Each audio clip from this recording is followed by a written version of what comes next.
Hello, I'm Murilo Arruda from São Carlos, Brazil. During my music education major, Gabriela, a researcher that studies the play on adulthood, introduced me to Professor Luiz. He started a leisure community project for underserved children and youth that we all participated as educators. I started this presentation putting leisure on Google to see what comes. You can see mostly blue images, beaches, and being with people. Second image clearly puts work and leisure relation, and if we read the tiny words, you'll see like mixing business and leisure, work and rest, leisure pass, leisure industry, and so on. So why do we want to conceptualize leisure?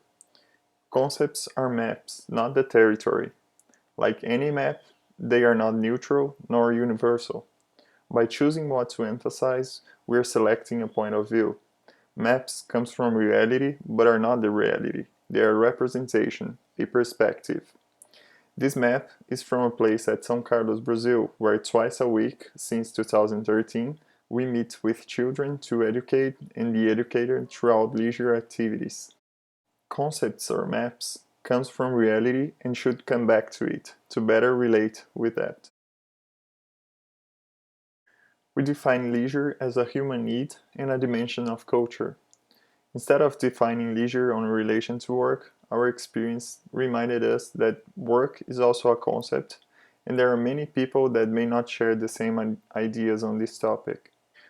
We are talking about the unemployed people, disencouraged ones, those who quit looking for jobs, retired, rural communities, indigenous people, and so on, that may share a different perspective on work and still leisure is a part of their lives. Instead of work, let's think about a state of exemption from obligations, duties on house, educational, family, and so on. Time-wise, it's not always free time, as usually said, but available time, or in some cases, conquered time. But it's not as simple as that. It's a social space-time. Time and space is a product of social relations and nature, and is formed by objective, subjective, symbolic, concrete, and material aspects, displaying conflicts, contradictions, and relations of power. So how does social time-space may look like on impoverished neighborhoods?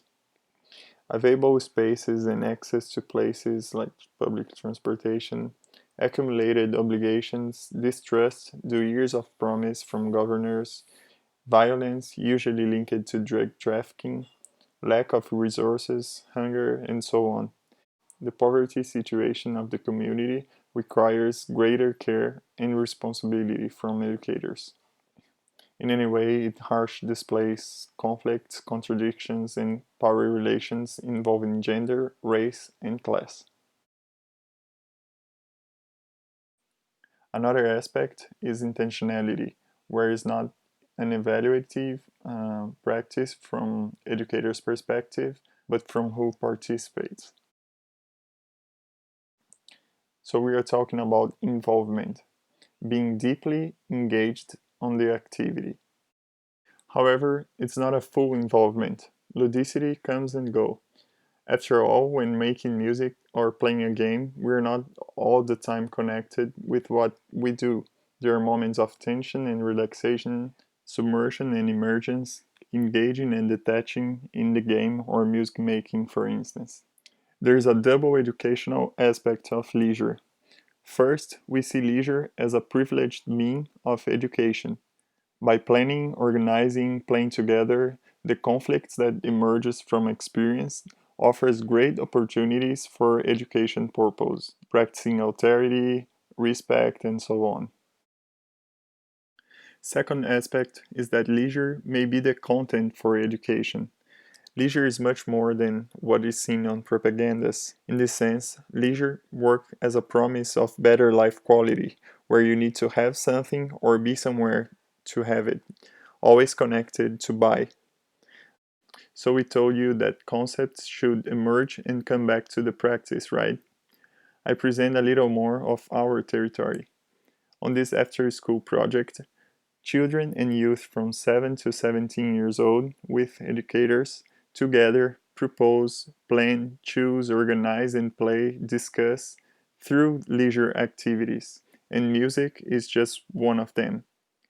Due its voluntary participation, musicking in our project had different approaches: collective song compositions, building instruments, flutes, and drums, body percussion, musical instrument practice like recorder, berimbau, and percussion, musical games from Brazilian popular cultures, performance appreciation, and so on.